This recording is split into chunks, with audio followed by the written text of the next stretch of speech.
Com as ausências dos meninos Gabriel Peck e Matias Galarça, Vasco deve ter caras novas para enfrentar o Resende. Jogo que vale dinheiro. Você vai entender por quê na sequência desse AV News. Vamos falar sobre o gramado de São Januário. Olha, hoje tem explicação técnica até pro corte da grama. Você vai ver como está o nosso gramado há um mês sem jogos. Olha, vale a pena você conferir. Vamos falar sobre mais um adversário do Vasco na Série B. Ontem o Operário, hoje vamos falar da Macaca da Ponte Preta. E vamos trazer informações de um jogador que a torcida do Vasco gosta muito, mas tem uma certa dúvida se ele estará bem para um dia voltar a São Januário. Você vai saber quem já já na sequência desse AV News. AV News recheadíssimo. Depois da guitarrinha, venha conferir. Toca a guitarra!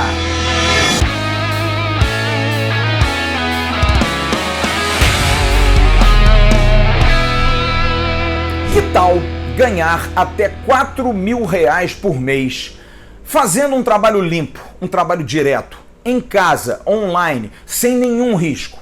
Sabe como? Trabalho legalizado que você não tem que vender produto nenhum, não é nada de pirâmide. Vá aqui embaixo na descrição desse vídeo, tem um link. Você clica ali, paga R$67 e tem o passo a passo para que você saiba como você pode ter essa renda extra familiar ou então a sua renda mesmo do mês. Trabalho legal, trabalho direito. Siga o passo a passo e você vai ser feliz, com certeza, trabalhando de casa para ganhar até R$4.000.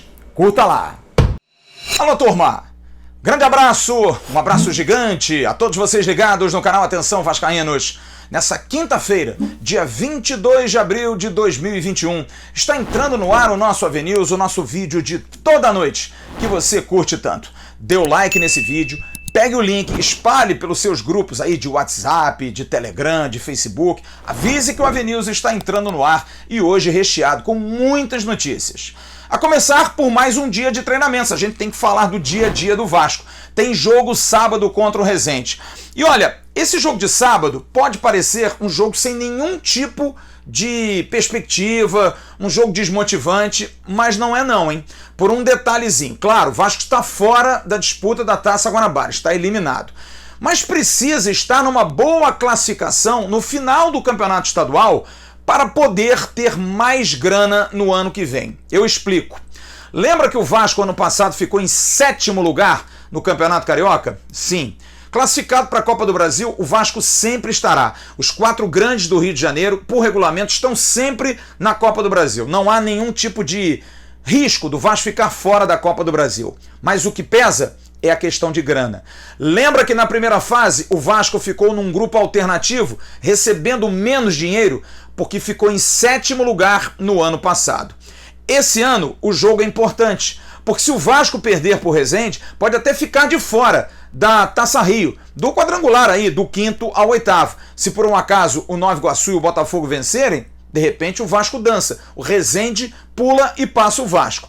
Por isso é importante para o Vasco ficar em 5º lugar, vencer o jogo, porque em 5º lugar você recebe uma grana melhor. Em 7º, como foi no ano passado, o Vasco perdeu 50% da cota. Não foi só na primeira fase, não. Na segunda fase também no jogo com a Tombense. Poderia ter ganho mais dinheiro. Por isso, esse jogo é um jogo que vale aí metade de uma cota de Copa do Brasil. É importante sim que o Vasco possa vencer.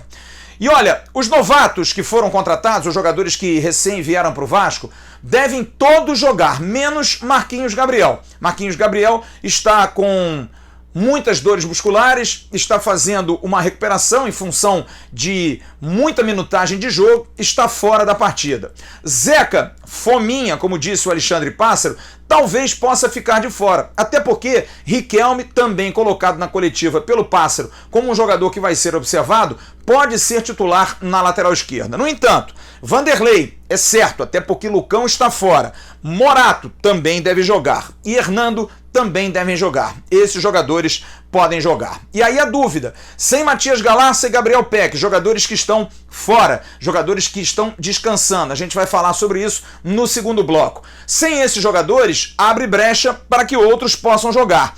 Por exemplo, no lugar de Matias Galarça, pode pintar até o Miranda, jogando como volante, Andrei um pouquinho mais à frente. Lembra que o Marcelo Cabo colocou o Miranda no jogo com o Flamengo como primeiro volante? Pode ser que aconteça. Mas também ele pode fazer o tradicional e botar o Bruno Gomes avançando um pouquinho o Andrei. No lugar do Peck, que vem jogando pelo lado esquerdo, deve entrar Léo Jabá. E aí sim, começando uma partida. Jabá que entrou na partida contra o Flamengo e entrou na partida também contra o Boa Vista, inclusive dando passe para o segundo gol feito por Gabriel Peck. Léo Jabá pode começar um time para jogar sábado? Ainda é especulação, mas há uma tendência. Vanderlei no gol, Léo Matos, Hernando, Leandro Castan e Zeca ou Riquelme, Bruno Gomes ou Miranda, Andrei. E aí a dúvida, quem vai jogar na meia? Provavelmente, torcida vascaína, deve ser o Carlinhos. Carlinhos, mais uma vez, deve ganhar essa posição, porque não há um outro jogador nesse momento. Laranjeira, talvez? Não se sabe, não entrou nem no jogo contra o Boa Vista. E na frente, Morato, Germancano e Léo Jabá formariam o time do Vasco. Marquinhos Gabriel está fora, mas olha, é um jogador que vem sendo muito bem tratado. Ele falou ontem no AVNews e vai falar hoje de novo, porque é um jogador que está encantando pela forma como vem se entregando, como vem lutando para melhorar principalmente a fama de um jogador que nos últimos anos tem sido muito disperso nos clubes onde passou, mas aqui não. Mostrou inclusive contra o Flamengo, também informação dada durante a coletiva pelo diretor executivo Alexandre Pássaro, que foi o jogador que mais correu. Marquinhos Gabriel fala sobre esse seu momento, fala sobre esse seu instante de motivação e sobre o fato de estar no Vasco jogando muito bem. Ele acredita que o Vasco possa fazer um grande trabalho, possa montar uma equipe competitiva. Ele acredita que o time possa brigar realmente para subir no final do ano. Nós acreditamos muito no processo de evolução da nossa equipe, sabemos as necessidades e pontos fortes. Isso é o ideal para que um grupo em formação como o nosso mantenha a confiança e consiga levar seu nível jogo a jogo, né? E sabemos que estamos no começo da temporada, que não vamos ter muito tempo de treinamento, o calendário um pouco apertado, então a gente vai ter que ir encaixando a equipe quando tiver a semana mais longa para treinar, e quando não tiver vai ter que ser na base da conversa, posicionamento da equipe, vai ter que ser com muito diálogo, né? E é claro que essas vitórias aí têm nos dado confiança para seguir o campeonato, seguir firme nos nossos objetivos aí para no final do ano a gente colocar o Vasco da Gama na Série A novamente. E no próximo bloco nós vamos falar dos jogadores que foram colocados à parte, treinando, sendo observados. 4 vieram da base. Vamos falar também sobre a recuperação do Dedé. Não é jogador do Vasco, mas a gente vai saber. Será que o Dedé volta a jogar futebol? Será que de repente ele pode ser até interessante para o Vasco, estando bem fisicamente? Vamos falar de mais um adversário do Vasco na Série B do Campeonato Brasileiro, a Ponte Preta. E o nosso gramado, um tapete. Você vai ter fotos exclusivas do nosso gramado e explicações técnicas do porquê do nosso campo estar tão bonito. O AVNews segue no próximo bloco. Nós trouxemos ontem aqui no AVNews e também ratificamos hoje no Bom Dia Gigante com o Emerson Rocha a liberação de 9 jogadores. Thiago Reis, Juninho, Lucão, Tenório, Miranda, Ulisses, Gabriel Peck, Matias Galassi e Caio Lopes. Pelo consenso da comissão técnica, jogadores que não tiveram nenhum descanso depois do encerramento da temporada, tanto do Sub-20, que terminou em fevereiro de 2021, como também da equipe profissional. Alguns desses jogadores estavam no time profissional. E agora, com o Vasco fora da fase final da Taça Guanabara, esses jogadores vão ficar nesse período aí um pouquinho mais de uma semana. E o clube anunciou hoje 4 jogadores que estão subindo, mas vão ser observados. Podem ir para o jogo de sábado contra o Resende e podem ficar no elenco semana que vem. Mas quando esses 9 voltarem, provavelmente vão voltar também para a categoria de base. Vamos então apresentá-los ao torcedor cruzmaltino. O primeiro deles, o lateral direito, que chegou como volante no Vasco, JP Galvão. Jogador de 1,75 m, 19 anos, veio do Tigres do Brasil. Como eu disse, veio para ser volante, foi adaptado à lateral direita, não saiu mais, jogando muito bem. Tem um jogo no time profissional. O outro, o zagueiro Menezes, 1,83 m, tem 19 anos, veio para o Vasco em 2017, jogou no Bahia, jogou no Fluminense e já foi relacionado para alguns jogos do time profissional. É um zagueiro que se confia bastante também. O outro é zagueiro, não teve tanta oportunidade no time sub-20, tem 18 anos, o capixaba Yuri, tem 1,84 m, chegou no Vasco em 2018, não estreou no time sub-20, talvez seja o jogador aí com menos lastro para jogar no time profissional, mas está sendo incorporado. E o que talvez seja o maior nome desses quatro, o jogador que é considerado também uma futura joia no clube, o atacante Arthur Salles, que também é capixaba, 1,84 m, chegou em 2016 no Vasco, já jogou 2 partidas no profissional, foi uma peça muito importante no sub-20, jogador que tem 18 anos, e nesse período de Vasco tem 16 gols. É um jogador de bom arremate, de muita inteligência, jogador alto, mas ainda muito novo, muito imaturo. É bom lembrar, ele foi expulso na final da Supercopa, um jogo importante contra o Atlético Mineiro, entrou, primeiro lance, deu um chute, foi até absolvido semana passada. Aliás, tomou um jogo de suspensão já cumprido, mas tem esses defeitos da juventude que vão ser corrigidos. Mas esses 4 jogadores estão incorporados ao elenco, vão treinar com o elenco, vão ser observados. Se por um acaso forem destaques nesse período, provavelmente o Marcelo Cabo pode aproveitar algum, mas a tendência é que eles apenas complementem e aí voltem para o sub-20 já na semana que vem. Você conhece a aposta dobrada da 1xBet? Não? É muito simples. Primeiro comentário você tem um link. Entre lá, faça seu cadastro. Fazendo o seu cadastro, na hora de apostar em qualquer campeonato do Brasil e do mundo e em vários esportes, você coloca a palavra promocional Vascaínos e você vai ter a sua aposta dobrada. O que é isso? Você bota 20, vira 40. Coloca R$60, vira 120. Aposta dobrada. É na primeira aposta e você pode ganhar dinheiro. É bom que você tenha aí um fluxo de caixa. Tem um dinheiro guardado com essa aposta dobrada. Às vezes não precisa gastar tudo de uma vez. Mas quem sabe? Aposta, ganha um pouquinho. Aposta, ganha um pouquinho, se anima e continua apostando. Só você pode ganhar dinheiro dessa forma. Com a parceria da 1xBet, parceira do canal Atenção Vascaínos. O último jogo do Vasco em São Januário aconteceu há exatamente um mês. Vai fazer um mês no próximo sábado. No dia 24 de março, o Vasco venceu o Macaé por 3-1. E de lá para cá, um mês parado, o gramado de São Januário, que sempre vem sendo uma grande preocupação. Será que ele foi tratado? Será que ele está muito bem? Olha, o gramado de São Januário está um tapete. Por conta de tudo aquilo que a gente também colocou da outra vez que nós falamos do gramado. Acertou-se a pendência com a Greenleaf, questão de grana, tudo certinho. O trabalho está sendo ainda mais feito com prazer, com alegria e está rendendo. Você está vendo aí a foto de hoje do gramado de São Januário para o jogo de sábado. Até o corte está bonito, esse corte aí em xadrez, que aliás tem uma explicação. Quem vai trazer essa explicação é Flávio Piquet, que é CEO da Greenleaf.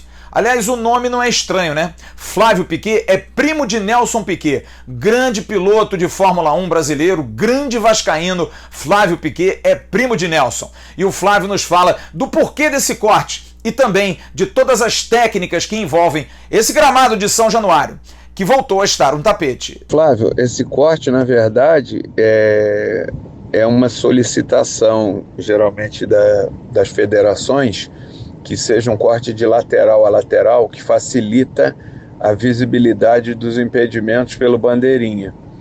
Inclusive, nas competições da FIFA oficiais, só se permite o corte lateral, para não confundir. Mas a gente geralmente faz como é na UEFA, né? Que é o corte de lateral a lateral e o corte de gol a gol, o que faz esse xadrez aí que você está vendo. E isso também esse de lateral a lateral é muito para facilitar a visibilidade, mas esse de gol a gol é para a grama não viciar. Então ela fica, a máquina passando nos sentidos diversos e distintos durante todo o tempo, faz com que a grama não tendencie e fique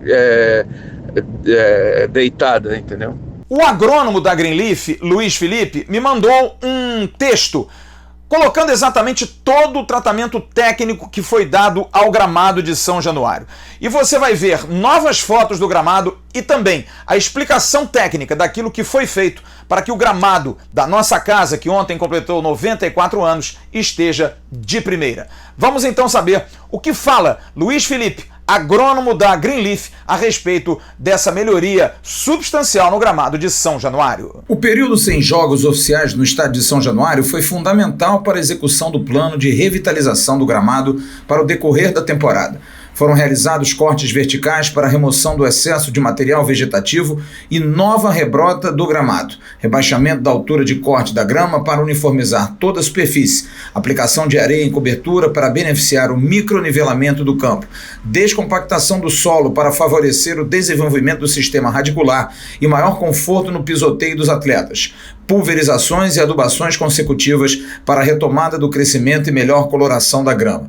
As manutenções realizadas demandam tempo, mas com a atualização do calendário do campeonato investimos recursos em operações simultâneas, maquinários específicos e insumos que irão proporcionar uma melhor performance do gramado durante os jogos. No mesmo período foram realizadas medições e avaliações da qualidade do gramado, como tração, compactação, monitoramento da umidade do solo e altura de corte, seguindo os parâmetros FIFA para melhor qualidade do campo e segurança de uso dos atletas. Agora é isso, é a bola rolar. Jogador não pode dizer que a bola está batendo na canela. Esperar também, porque vai ter mais sequência, porque vai ter jogo em cima de jogo no Campeonato Brasileiro da Série B e cobrar sempre da Greenleaf e da direção do Vasco um gramado bom. É uma vergonha o Vasco ter o gramado que vem tendo nos últimos anos. Que bom que a gente vê o gramado de São Januário agora bem cuidado e ótimo para a prática do futebol.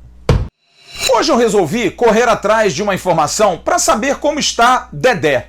Sim, porque Dedé é um jogador que o torcedor do Vasco, a grande maioria, gosta muito. Alexandre Pássaro deu, na entrevista coletiva de apresentação de Rômulo, uma dica de que as portas estão abertas. Sabe que ele está voltando de uma cirurgia. Dedé é um jogador reconhecido, principalmente pela temporada que fez no Vasco 2011-2012, espetacular, jogando em altíssimo nível, chegou a ir para a seleção brasileira. Mas será que Dedé está bem mesmo? Olha, você está vendo um vídeo de hoje do Dedé e eu fui atrás do preparador físico Leonardo Melo, que é a pessoa que está cuidando de Dedé. Ele não quis gravar nenhum áudio, mas conversamos muito, batemos um longo papo. E eu vou transcrever aqui, com a autorização dele, tudo aquilo que ele me disse. Me disse o Leonardo: estágio final de recuperação do Dedé. Se tudo correr dentro do planejado, na semana que vem ele vai para o campo. Ele está, Leonardo, há 5 meses com o Dedé. E Leonardo diz que o Dedé já chegou com a reabilitação avançada, só precisando fazer ajuste à força, movimentos e parte física. Segundo Leonardo, não há o porquê de estipular prazos, mas disse que ele precisa agora de rotina de treinos e uma boa pré-temporada para melhorar a condição aeróbica, o gás, o equilíbrio e a força. E essa rotina serve apenas para ritmo de jogo, nada de recuperação, porque ele estará curado, sendo, segundo o preparador, o melhor estágio dele depois da cirurgia que sofreu. Abre aspas, Dedé tem trabalhado muito e sendo muito profissional. Vive o melhor momento depois da cirurgia. Sobre voltar em alto nível, porque a pergunta, será que ele vai voltar em alto nível? A resposta foi clara. Uma vez recuperado e fisiologicamente bem, ele vai performar em alto nível e está muito próximo do retorno. Você está vendo aí o treinamento que o Dedé fez na praia, faz na praia e já, em breve, uma semana e meia, já estará com chuteira no campo. E aí, estando bem, como ele disse, fisicamente, fisiologicamente, pode até ouvir propostas. Como a gente colocou aqui, o Vasco está de portas abertas. Dedé tem um alto salário, tem uma situação de briga com o Cruzeiro, mas tem um carinho muito grande. O empresário dele, Bira, tem um carinho muito grande pelo Vasco. Mas tudo é questão do Dedé também querer. Hoje ele está mais preocupado em estar bem e estar recuperado. E como a gente sabe que o torcedor do Vasco gosta muito, eu trouxe essa informação aqui. Acho que é importante que o torcedor saiba que Dedé está voltando. E que não seja para o Vasco, mas que seja para o futebol. Porque como zagueiro maravilhoso que foi, um jogador que chegou no auge jogando muita bola, merece voltar a jogar futebol. Não merece, pela figura humana que é, ficar parado. Que Dedé volte logo. E quem sabe, volte para a colina. Ontem foi dia do Operário, o time que vai nos enfrentar na abertura do Campeonato Brasileiro da Série B. Hoje é o segundo adversário, a Ponte Preta, que vem na segunda rodada do Campeonato da Série B, que começa no final de maio. A Ponte Preta de Campinas, a Macaca, tradicional equipe do interior de São Paulo, a segunda equipe mais velha do futebol brasileiro, fundada em 11 de agosto de 1900, é o 24º lugar no ranking da CBF. É uma equipe que tem muita tradição, que tem alguns jogadores importantes, destaques que a gente vai trazer para você aqui. Mas antes, vamos falar do estádio, porque o estádio Moisés Lucarelli é um estádio que foi fundado em 12 de setembro de 1948. Tem capacidade para 35 mil lugares. Sofreu uma redução para 17 mil. Mas não vai ter público nesse jogo, infelizmente. Mas o estádio Moisés Lucarelli, que é chamado de majestoso, já realmente sediou grandes partidas. Jogadores que são destaques na equipe de Campinas. O primeiro é Paulo Sérgio, atacante que foi revelado no rival Flamengo, já rodou demais, é um jogador perigoso, centroavante. Outro é o meio-campo Camilo, jogador que já chegou até a ser cogitado aqui no Vasco. Jogou no Internacional, jogou no Botafogo e hoje está na Ponte Preta. E outro também que muitos torcedores do Vasco já falaram várias vezes para vir jogar aqui, o lateral direito Apodi, lateral de muita velocidade que está na Ponte Preta. Eu vou até Campinas ouvir o repórter Antônio Lupe, da Rádio Bandeirantes de Campinas, para falar da Ponte Preta, equipe tradicionalíssima. Como é que vem a Ponte para essa Série B do Campeonato Brasileiro? Conte para os assinantes do canal Atenção Vascaínos como vem a Macaca para a disputa da Série B e principalmente para enfrentar o Vasco. Lupe. Olá, um grande abraço a todos. Estou aqui para falar sobre a preparação da Ponte Preta para a disputa da Série B do Campeonato Brasileiro. Desde que a Macaca acabou rebaixada novamente para a Série B, a diretoria tem feito dois planejamentos. Um para o Campeonato Paulista e outro para a Série B. No estadual, a diretoria coloca jogadores da base e não faz grandes contratações. Mas na Série B, ela acrescenta muito mais qualidade e investe muito mais na montagem do seu elenco com jogadores que acabam se destacando nos campeonatos estaduais ou até mesmo atletas que estão fora do Brasil. A Ponte não tem uma situação financeira confortável em 2021. Primeiro, porque foi eliminada na segunda fase da Copa do Brasil. E segundo, está tendo dificuldades para negociar o seu principal ativo, o goleiro Ivan Quaresma, que já foi convocado para a seleção principal e também para a seleção de base e recentemente acabou passando por uma cirurgia no punho e ele está afastado dos gramados por pelo menos 5 meses. Então a Ponte viu a procura de equipes cair em relação ao Ivan Quaresma e precisa vender o jogador em 2021 para formar um elenco forte visando a Série B do Campeonato Brasileiro. Até agora, a Ponte fez uma contratação de peso visando a segunda divisão do Campeonato Nacional. O meio-atacante Renatinho, que estava há 10 anos no futebol da China e do Japão, retorna ao Brasil. Ele foi o principal nome da Ponte em 2011, quando a Macaca conquistou o acesso. E pela movimentação nos bastidores, a Ponte deve investir pesado em um atacante. E o nome da vez é de Hernani Brocador, que está sem espaço no esporte. O atacante rimenho Rafael Moura também foi procurado, mas a Ponte enfrenta dificuldades com equipes que também estão de olho no atleta. Eu sou Antônio Lupe, repórter da Rádio Bandeirantes de Campinas, setorista da Ponte Preta. Um grande abraço a todos! O time base da Ponte é treinado por esse rapaz aí, Fábio Moreno. É um time que tem esses jogadores destaques que eu falei, mas é uma equipe que está se reformulando. O goleiro Igor, Apodi na lateral direita, Luizão, Juan Renato e Yuri. É o time base. Dauan, Leonaldi, Camilo, Niltinho, Paulo Sérgio e Moisés. No atual Campeonato Paulista não está no seu grupo, que são grupos. São 4 por cada grupo. A Ponte Preta está atrás do São Paulo e da Ferroviária. Está brigando aí por uma classificação, é difícil e tem que ficar olhando também a questão do rebaixamento. Foi a Ponte Preta de Campinas, nosso segundo adversário apresentado aqui no canal Atenção Vascaínos. E amanhã é dia do Brasil de Pelotas, nosso terceiro adversário. E você vai saber tudo até o dia da estreia do Vasco no Campeonato Brasileiro. Você não pode dizer que não conhece os adversários. É só se ligar aqui no canal. Antes do abraço muito especial de hoje, eu quero dar 3 informações.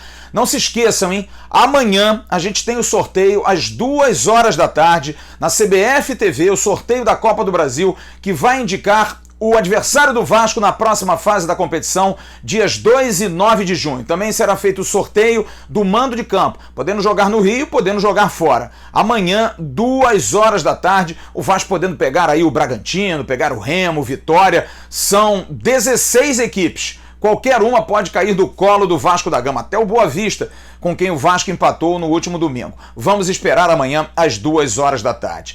Sobre o projeto do estádio, aliás, parabéns ao Vasco, muito legal o podcast, comandado pelo querido Vaguinho, pelo nosso Juninho Mil Grau, nosso Juninho Pimps, na entrevista com o Pedro Seixas, que é o VP que cuida dessa área de obras, da parte de engenharia do Vasco. O Pedro Seixas colocou bastante coisa, muita coisa interessante. Mas há uma expectativa grande para quando vai começar isso. Quando? Quando que o Vasco vai ter obras definidas para o início de mexer no complexo de São Januário? Eu pude apurar hoje que existe um aspecto que está pegando demais, que é a questão envolvendo o entorno de São Januário. É trabalhoso demais. O jurídico do Vasco já vinha trabalhando na gestão Alexandre Campelo, passou essa situação para a gestão agora Jorge Salgado, porque tem que unificar todas as matrículas do entorno de São Januário para que tudo esteja ok, porque todas aquelas áreas serão utilizadas no novo complexo de São Januário. E você não pode tirar, tem que pagar IPTU, tem que acertar a situação fiscal, enfim, tudo para que aquelas casas possam ser utilizadas ou até mesmo destruídas. Mas, a princípio, esse é um grande imbróglio.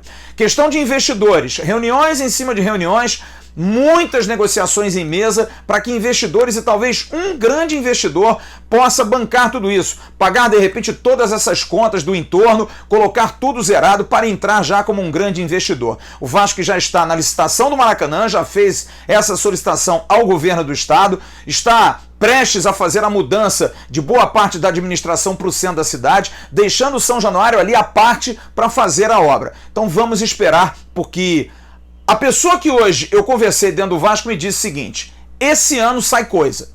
Bom, vamos esperar, porque não dá mais para essa coisa ficar empurrando com a barriga. Tudo bem, estamos no mês de abril, pandemia e tudo mais, mas dá pra gente de repente cobrar aí, quem sabe até o aniversário do Vasco em agosto, já ter alguma novidade sobre o novo complexo de São Januário.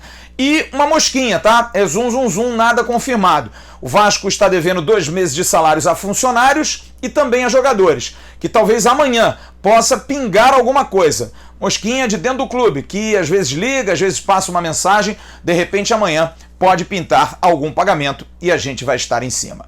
Agora a hora do abraço, e o abraço hoje é muito especial. Vou mandar um grande abraço ao querido Paulo Barata. Deu para identificar o sobrenome? Bota a foto aí, ó. Paulo Barata é vovô da Mari Barata, nossa querida Mariana Barata. Paulo Barata, paraense, grande vascaíno, toda vez que encontra a neta, entrega várias reportagens do Vasco para ela, para mantê-la informada. É um grande vascaíno, completou ontem 81 anos de vida, uma figura exponencial da área do direito, é uma pessoa de muito respeito naquilo que faz e que acompanha o dia a dia e que vai levando ao lado da sua querida esposa, seu querido filho, sua nora, enfim, figuras que a gente gosta muito, que a gente convive demais. Paulo, um grande abraço para você, meu amigo. Saúde sempre e Vasco no coração. E o teu Pará também, que é um grande estado, com certeza. Muitos se identificarão com esse abraço, porque a gente tem muito paraense seguindo o canal Atenção Vascaínos. Mari, para você, um beijão. Dê um beijo aí no seu avô. Bom, amanhã de manhã tem o Bom Dia Gigante com o Emerson Rocha, à tarde tem o Boletim AV com o Felipe Tiru e à noite eu volto com o AV News ao vivo. Vamos fazer uma outra live analisando aí o adversário do Vasco na Copa do Brasil, preparação do Vasco para o jogo de sábado contra o Resende. Curta também as nossas redes sociais no @avascaínos, Facebook, Instagram e Twitter e também o canal AV+. Cada dia crescendo mais, quase 50 mil inscritos. Grande abraço para todos vocês, um ótimo final de quinta-feira. Tchau, turma.